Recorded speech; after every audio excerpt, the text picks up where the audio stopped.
Hello students.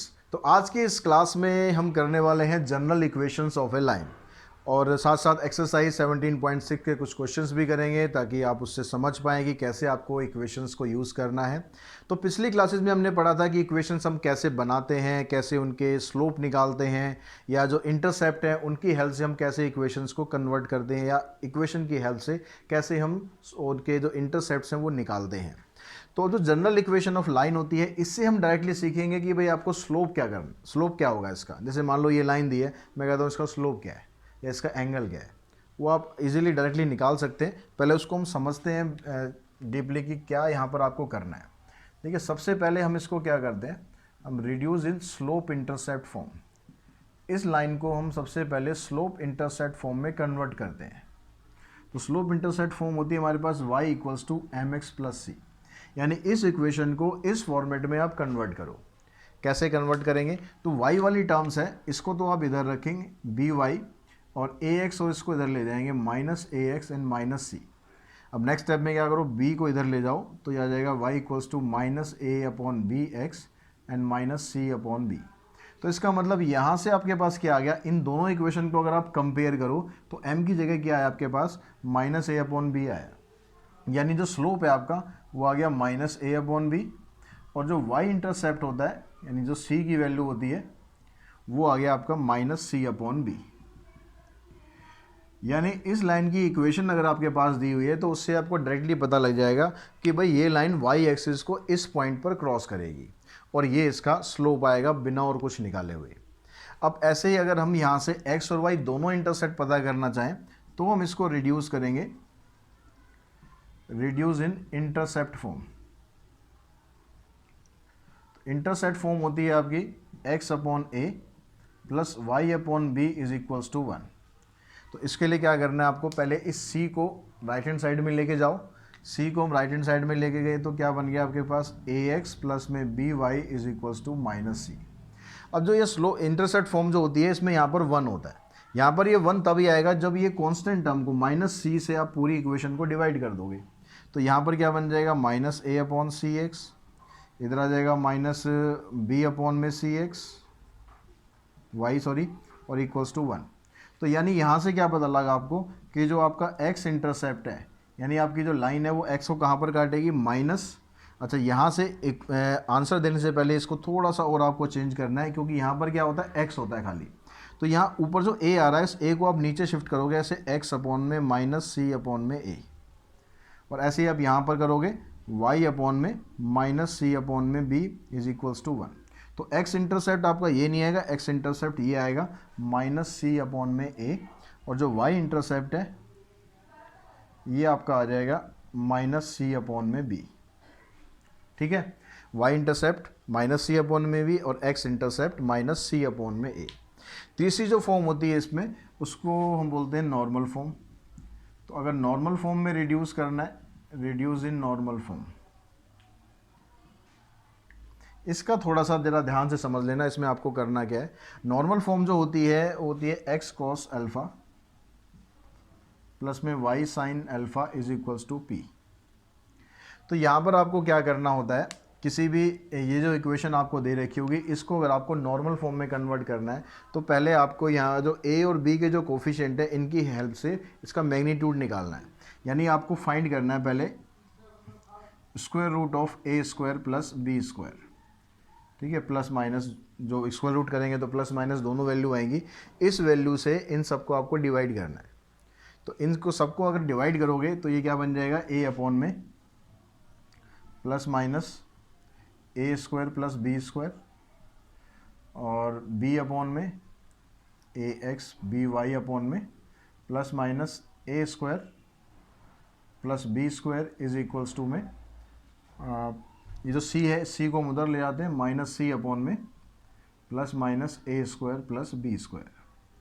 अब जब equation बनाओगे तो यहाँ पर दोनों साइन तो आपको लेके नहीं चलने, यहाँ पर प्लस माइनस, इनमें से आपको एक ही साइन लेके चलना है। वो हम कैसे डिसाइड करेंगे कौन सा साइन लेके चलना है, क्योंकि जो यहाँ पर परपेंडिकुलर डिस्टेंस होता है, ये जो p होता है ये हमेशा आपको पॉजिटिव होना चाहिए, क्योंकि p का मतलब क्या है यहाँ पर परपेंडिकुलर डिस्टेंस, और डिस्टेंस कभी भी नेगेटिव नहीं होता।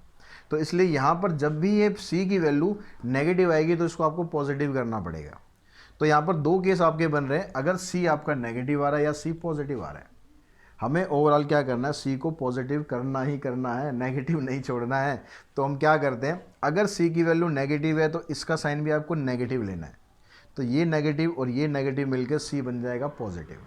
ठीक है, अब यहाँ से नेगेटिव लिया है तो ये भी आपको नेगेटिव लेना है और ये भी आपको नेगेटिव लेना है। यानी इक्वेशन आपकी क्या बन गई, माइनस ए एक्स अपॉन में this minus b y upon में this is equals to c upon में दिस। सी पॉजिटिव हो गया अपना। अगर यहाँ पर सी पॉजिटिव ऑलरेडी है, सी अगर पॉजिटिव ऑलरेडी है तो फिर पॉजिटिव साइन लेना है। फिर क्यों माइनस क्यों लेंगे हम भाई, हमें तो सी को पॉजिटिव रखना है। अगर सी ये पॉजिटिव लिया तो फिर ये भी पॉजिटिव, ये भी पॉजिटिव। यानी ए एक्स अपॉन में दिस बी वाई अपॉन में दिस प्लस में सी अपॉन में दिस। इस तरह से दो केस अराइज होंगे। वो क्वेश्चन आप करेंगे बड़े आराम से समझ जाएंगे, कोई कंफ्यूज होने की ज़रूरत नहीं है। अगर थोड़ा बहुत यहाँ कुछ डाउट रह गया है तो कंफ्यूज होने की बिल्कुल ज़रूरत नहीं है। क्वेश्चन करेंगे तो आपको लगेगा अरे ये बात थी, ये तो मुझे पहले ही समझ जानी चाहिए थी। तो अब इसके कुछ क्वेश्चंस करते हैं। क्वेश्चंस में हम समझते हैं कि कैसे इनको आपको यूज़ करना है।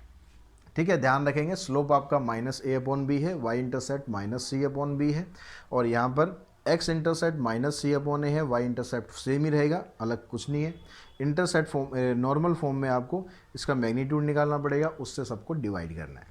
अब यहाँ पर फर्स्ट क्वेश्चन आप देखो एक्सरसाइज का, एक्सरसाइज 17.6 क्वेश्चन नंबर फर्स्ट।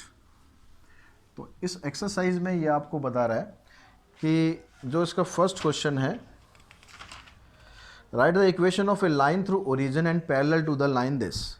एक लाइन की इक्वेशन आपको बनानी है और जो लाइन L1 है इसको हम L1 नाम दे देते हैं। L1 passes through origin, origin मतलब 0 0 एंड पैरेलल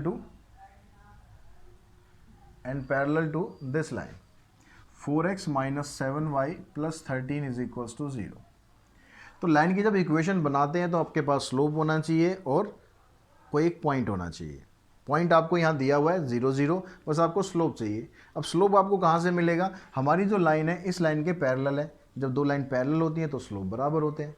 तो इसका जब आप स्लोप निकालेंगे, इसको अगर मैं इसका स्लोप को मान लो m1 मान लूँ, तो इसका स्लोप क्या आएगा, अभी अभी हमने जो किया उसके हिसाब से स्लोप क्या आना चाहिए था इसका, माइनस ए अपॉन में बी। तो माइनस ए अपॉन बी के हिसाब से अगर आप करोगे, ए की वैल्यू है 4, बी की वैल्यू है -7, तो इसका स्लोप आ गया 4/7।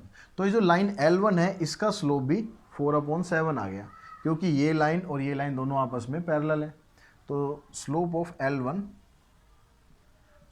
L1 इसको हम नाम दे देते हैं, मान लो इसको हम M2 दे देते हैं, इसको M1 दे देते हैं। ये आ गया आपके पास 4/7।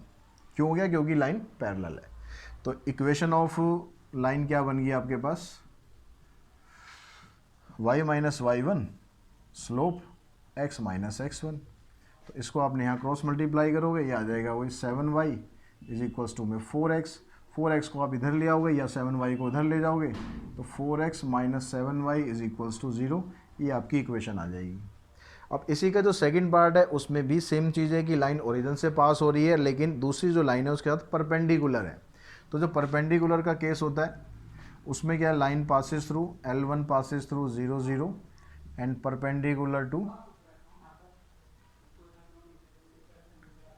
Perpendicular to 5x minus 3y plus 17। तो फिर आप यहाँ से स्लोप निकालो इसका स्लोप आ गया, फिर से ये माइनस ए अपॉन बी लगाएंगे, -5/-3 इज इक्वल्स टू 5/3। अब क्योंकि लाइन जब परपेंडिकुलर होती है तो दोनों स्लोप का जो प्रोडक्ट होता है वो -1 होता है, यानी m1 और m2 की जो वैल्यू आएगी वो किसके बराबर होगी, -1 के। m2 हमने 5/3 निकाला हुआ है, तो ये क्या हो जाएगा, m1 क्या हो जाएगा, -3/5। तो जिस लाइन की इक्वेशन आपको बनानी है उसका स्लोप आपको ये मिल गया। अब लाइन की इक्वेशन बना देते हैं। तो इक्वेशन ऑफ लाइन क्या आ गई, y minus 0 slope x minus 0, यह आ जाएगा यहाँ से 5y is equals to -3x। इसको आप इधर ले जाओगे तो 3x प्लस में 5y इज इक्वल्स टू 0।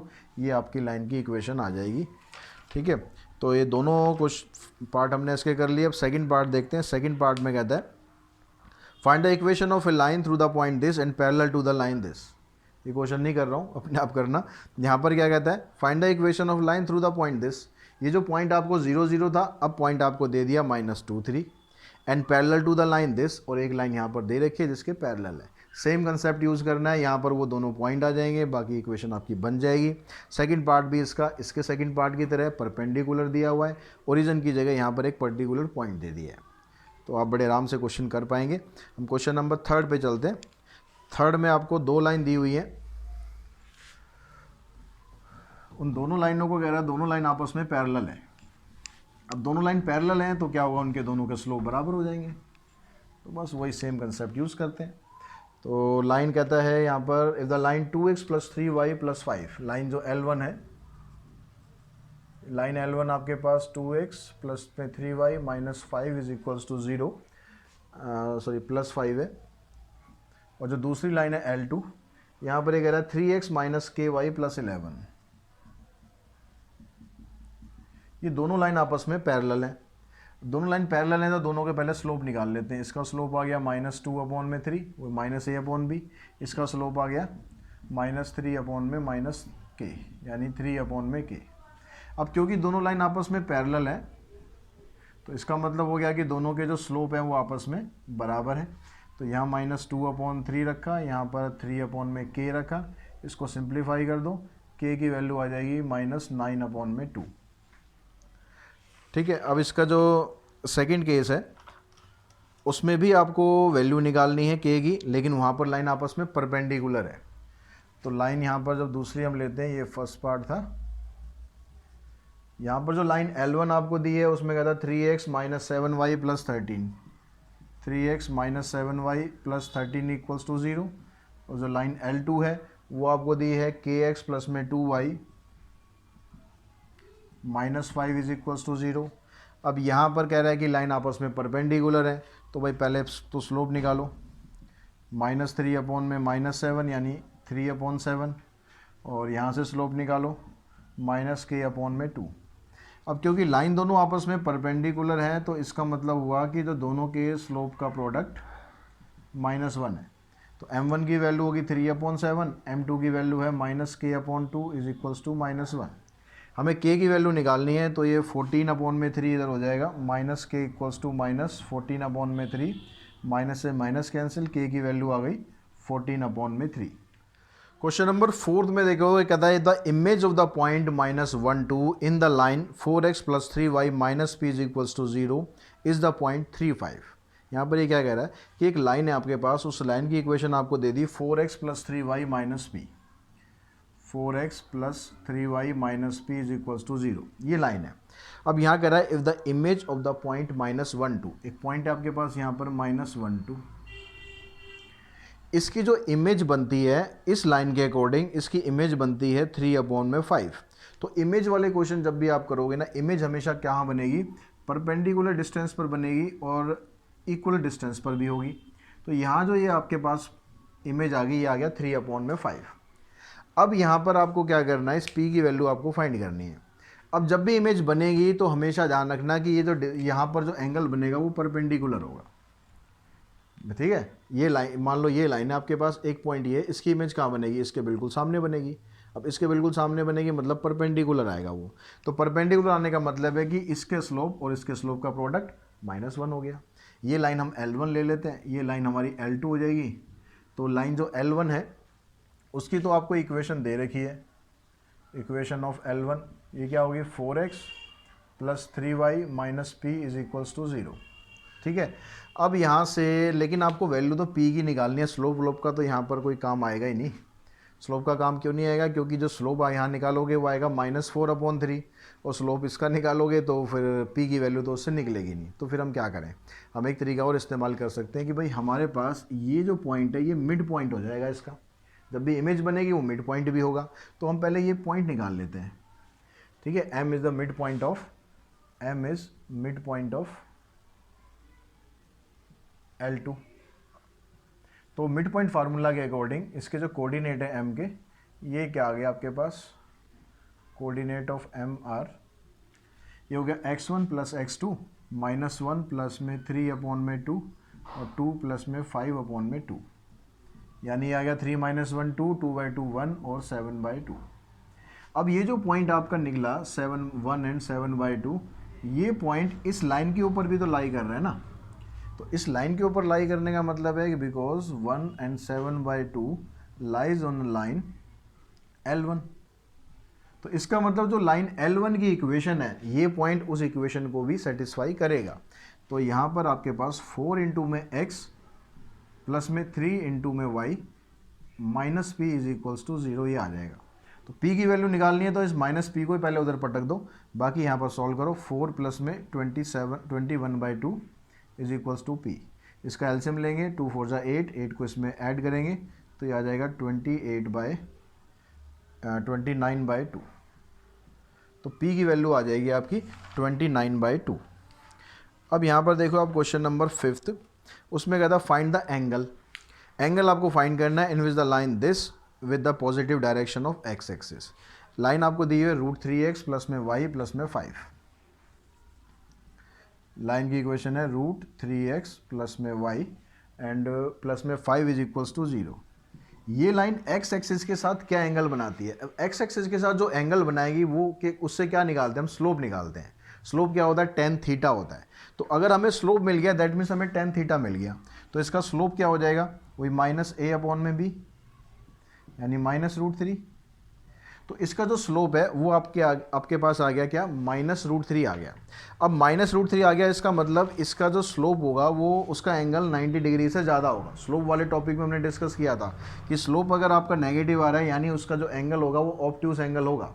तो यानी जो tan थीटा है आपके पास उसकी वैल्यू आ गई आपके पास -√3। तो थीटा की वैल्यू क्या आ जाएगी? tan थीटा वैसे तो होता है 60 डिग्री पर, लेकिन अगर आप यहाँ पर निकालोगे, यहाँ पर कैसे आप निकाल पाओगे इसको?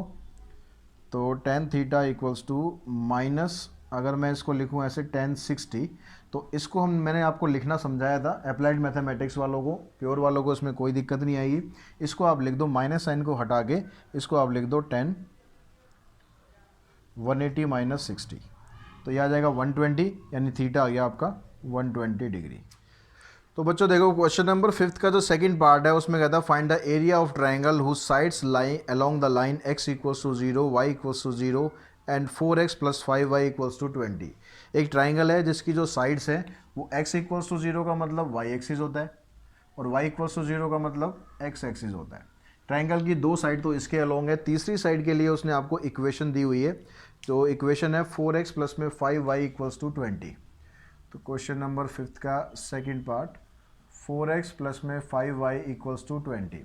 अब जो हमने स्टार्टिंग में इंटरसेप्ट फॉर्म वगैरह करी थी उसमें क्या था, ये वाला जो c था वो इस साइड होता था। तो पहले या तो आप इसको इस साइड ले आओ, नहीं तो आप कंफ्यूज हो गए खामखा। तो आप क्या करो, 4x प्लस में 5y minus 20 is equals to 0, इस तरह लिखा। अब यहाँ पर हम दिखाते हैं कि जो x इंटरसेप्ट है वो क्या है। x इंटरसेप्ट होता है -c/a। तो यहाँ से c की वैल्यू ऑलरेडी माइनस है तो माइनस माइनस प्लस हो गया, यानी ये आपके पास आ गई c का इंटरसेप्ट और x इंटरसेप्ट। ऐसे ही आप निकालो y इंटरसेप्ट। y इंटरसेप्ट होता है -c/b, यानी आ जाएगा माइनस माइनस वही प्लस हो गया, 20/5 यानी आ गया 4। यानी जो तीसरी लाइन है वो क्या कर रही है, x एक्सिस को तो 5 पे क्रॉस कर रही है, तो ये पॉइंट आ गया आपका 50 और y एक्सिस को 4 पे क्रॉस कर रही है। तो आपके पास ये एक ट्राइंगल बन गया। अब यहाँ पर ये जो ट्राइंगल बना आपके पास, ये ट्राइंगल किस टाइप का बनेगा? ये ट्राइंगल बनेगा हमेशा राइट एंगल ट्राइंगल, क्योंकि जो दोनों एक्सिस होते हैं वो तो हमेशा 90 डिग्री के एंगल पर होते हैं। तो जो ट्राइंगल OAB है, अब यहाँ पर आप दिखा दो, because triangle OAB is a right angle triangle, therefore area of triangle क्या हो जाएगा? एरिया ऑफ ट्राइंगल लगा दो आप इसमें, हाफ इंटू में बेस इंटू में हाइट। तो बेस आपके पास हो गया 5, हाइट होगी 4, ठीक है। यहाँ से यहाँ तक बेस हो गया और ये हाइट हो गई, यानी ये आ गया आपके पास 10 स्क्वायर यूनिट। ये इसका एरिया आ गया। क्वेश्चन नंबर 6 भी लगभग ऐसा ही है। वहाँ पर भी एक ट्राइंगल है, उस ट्राइंगल की जो दो साइड हैं वो तो एक्सिस पर हैं। तीसरी साइड के लिए आपको इक्वेशन दी हुई है 3x प्लस में 2y इक्वल्स टू 12। तो यहाँ पर भी हम वही काम करते हैं, 3x प्लस में 2y माइनस 12 इक्वल्स टू 0। फिर हम वही निकालते हैं x इंटरसेप्ट। x इंटरसेप्ट आ गया -c/a, यानी आ गया 4, और y इंटरसेप्ट निकालते हैं। y इंटरसेप्ट आ गया 12/2 यानी 6। तो अब इसका आप जब ग्राफ ड्रॉ करोगे, ग्राफ से हम समझ लेते हैं इसको। दो साइडें तो वही एक्सिस के ऊपर हैं, तीसरी साइड में जो एक्स इंटरसेप्ट है वो तो 4 है और वाई इंटरसेप्ट 6 है। तो ये ट्राइंगल आ गया आपका। अब ट्राइंगल ये भी वो राइट एंगल ट्राइंगल ही है, ये ट्राइंगल ओ ए बी यहाँ भी बना देते हैं। ये ओ ए हो गया, ये ए हो गया, ये बी हो गया। तो O A B is a right angle triangle. अब ये राइट एंगल ट्राइंगल में आपको क्या करना है, इसका सरकम सेंटर के कोऑर्डिनेट बताने हैं। सरकम सेंटर होता है जो सर्कल, इसको ट्राइंगल को तीनों वर्टेक्स पर टच करता हुआ जाता है। जैसे ये राइट एंगल ट्राइंगल है तो एक ऐसा सर्कल जो इसके तीनों वर्टेक्स को टच करता हुआ जाता है। तो कभी भी राइट एंगल ट्राइंगल का आप सरकम सेंटर बनाते हो तो उसका सेंटर निकालने के लिए आपको हमेशा क्या करना है, ये जो हाइपोटेन्यूज होता है इसका आपको मिड पॉइंट निकाल देना है। तो यहाँ पर हाइपोटेन्यूज है आपके पास ए बी और इसका मिड पॉइंट हम मान लेते हैं ए बी एम। तो यहाँ पर हम लिखेंगे वी नो दैट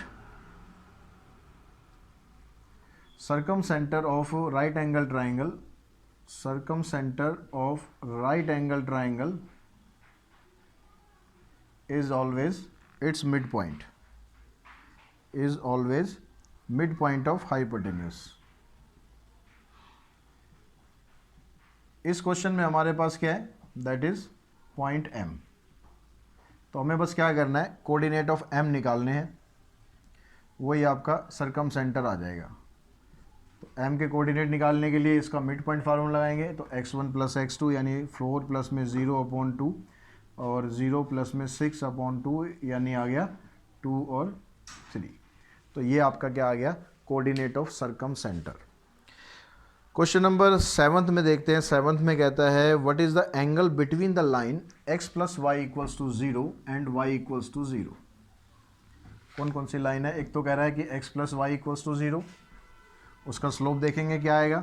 दूसरी जो लाइन है उसमें कहता है y इक्वल्स टू 0 है। तो दूसरी लाइन आपकी कहाँ पर आ गई, y इक्वल्स टू 0 की लाइन आपकी ये बन गई। और x प्लस वाई, एक लाइन और x प्लस वाई है, वो कहीं पर भी हो सकती है। x plus y equals to में क्या है, कहाँ गया, x plus y equals to 0। Question number 7। तो हम क्या करते हैं, इस लाइन का हम स्लोप निकाल लेते हैं पहले। अगर आप इसके इंटरसेप्ट भी निकालोगे तो इसका इंटरसेप्ट क्या आ जाएगा भाई, इंटरसेप्ट होता है -c/a। तो -0/समथिंग मतलब ये लाइन ओरिजिन से तो पास करेगी ही करेगी। बाकी ये कहाँ जा रही है, कैसे जा रही है, इसके लिए आपको x और y की वैल्यू चाहिएगी। तो हमें क्या करना है, हमें लाइन तो ड्रॉ नहीं करनी, हमें बस एंगल बताना है। इतना आपको पता है कि लाइन ये सेंटर से यहाँ से तो पास करेगी ही, क्योंकि जब आप x को 0 पुट करोगे तो y भी देखो, मैं इसको लाइन भी बना के आपको समझा देता हूँ। ये आपके पास जैसे हमने 10th क्लास में किया था, आप एक टेबल बना लो, उससे आपको क्लियर हो जाएगा। x की वैल्यू 0 डालोगे तो y 0 आ जाएगा, x की वैल्यू आप 1 डालोगे तो y की वैल्यू -1 आ जाएगी। 2 पॉइंट सफिशिएंट है, x की वैल्यू 1 है तो y की वैल्यू -1 है, मतलब ये आपकी लाइन जा रही है। अब आपको x एक्सिस के साथ एंगल निकालना है। अब x एक्सिस के साथ एंगल इसका आप निकालोगे तो एंगल वो ये भी हो सकता है, एंगल आप ये भी हो सकता है। तो एंगल निकालने के लिए क्या करना है आपको, क्या बस इसका आपको स्लोप निकाल देना है, क्योंकि जो दूसरी लाइन है वो तो ये है ही। तो स्लोप क्या होता है, -a/b होता है। स्लोप ऑफ लाइन क्या होता है, -a/b, यानी -1/1 यानी -1 आ गया। अब स्लोप -1 आ गया, यानी जो इसका थीटा होगा, जो इसका एंगल होगा वो क्या आ जाएगा, tan थीटा की वैल्यू अगर -1 होती है, ये पिछले कई क्वेश्चंस में हमने किया हुआ है कि tan थीटा की वैल्यू मतलब -1 होती है तो थीटा होता है आपका 135। बुक में जो आंसर आपको दिया हुआ है वो 45 डिग्री दिया हुआ है, 135 डिग्री नहीं दिया हुआ है। 45 डिग्री एंगल बनेगा इस साइड। लेकिन जो एंगल होता है, इसने यहाँ पर हमें ये नहीं बताया था कि भाई अलोंग उसके पॉजिटिव एक्सिस पर निकालना है या नेगेटिव साइड पर निकालना है, ऐसा इसने कुछ नहीं दिया हुआ। हाँ, लेकिन इसने ये बोल दिया कि व्हाट इज़ एक्यूट एंगल। तो दोनों में अगर हम देखेंगे तो वैसे तो एंगल, ये वाला एंगल 135 है, लेकिन जब एक्यूट एंगल की बात करेंगे तो वो आपका बन जाएगा 45 डिग्री। अगर ये एक्यूट एंगल वर्ड यूज़ नहीं करता तो हमारा आंसर 135 ही रहता। क्लियर हुई बात। अब क्वेश्चन नंबर 8 देखो, 8 में कहता है reduce the following line to the slope intercept form, also find their slope and y intercept. इस बार आपको रिड्यूस करना है इक्वेशन को, सीधा सीधा नहीं निकालना। तो क्वेश्चन नंबर 8 में फर्स्ट पार्ट में कहता है कि भाई 3x माइनस 4y प्लस 10, ये इक्वेशन है, इसको स्लोप इंटरसेप्ट फॉर्म में रिड्यूस करना है। तो उसमें जो y वाली टर्म्स है उसको आप एक तरफ कर दो। अब यहाँ पर y वाली टर्म देख रहे हो आप नेगेटिव है, तो आप इसको उधर ले जाओ बजाय बाकियों को उधर ले जाने के, ऐसे हो गया। अब y को अकेला छोड़ो, 4 को यहाँ नीचे लाओ, तो 3/4x प्लस में 10/4 इज इक्वल्स टू y। तो इस इक्वेशन को आप ऐसे भी लिख सकते हो, y equals to 3/4x plus में यहाँ से हो जाएगा ये 5/2। तो जो स्लोप है आपका वो तो आ गया यहाँ से 3/4, और जो y इंटरसेप्ट है, y इंटरसेप्ट आ गया इसका 5/2। इसी तरह से इसके बाकी पार्ट्स आप कर सकते हो, सबको एक ही तरीके से करना है। 9th क्वेश्चन में कहता है कि इक्वेशन को आपको इंटरसेप्ट फॉर्म में रिड्यूस करना है, ये हमने पहले भी करा ही है। क्वेश्चन नंबर 9 में यहाँ कहता है कि 3x माइनस 4y प्लस में 10 इक्वल्स टू 0। तो इंटरसेप्ट फॉर्म में कन्वर्ट करने के लिए पहले कॉन्स्टेंट टर्म को राइट हैंड साइड में लेके जाओ, यहाँ आ गया -10, यहाँ पर आपको +1 चाहिए हमेशा, तो डिवाइड करो इस पूरी इक्वेशन को -10 से। तो यहाँ पर क्या आ जाएगा, 3/10x minus 4/10y is equals to -10/10। ये तो 1 आ गया। अब यहाँ से जो इक्वेशन में ऊपर सिर्फ x होता है, ये जो 3 आ रहा है, इस 3 को आपको हटाना पड़ेगा, तो ये हो जाएगा x/-10/3, यहाँ प्लस होता है y/10/4 इज इक्वल्स टू 1। तो आपके पास यहाँ पर x इंटरसेप्ट क्या आ गया, x इंटरसेप्ट आ गया -10/3, और जो y इंटरसेप्ट है वो आ गया 10/4, यानी इसको सिंप्लीफाई करेंगे तो ये आ जाएगा 5/2।